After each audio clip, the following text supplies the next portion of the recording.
وصل مؤخرا سيدي عبد الله اللي كاين في إقليم تارودانت لمستوى امتلاءه الكامل حسب مصادر محلية.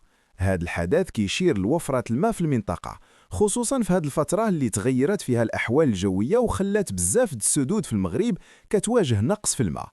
السد كيعاون بزاف في ري الفلاحة المحلية وكيزود السكان بالماء الصالح للشرب، كيعطي المنطقة القدرة باش تواجه الجفاف ويضمن توفر الماء على طول السنة.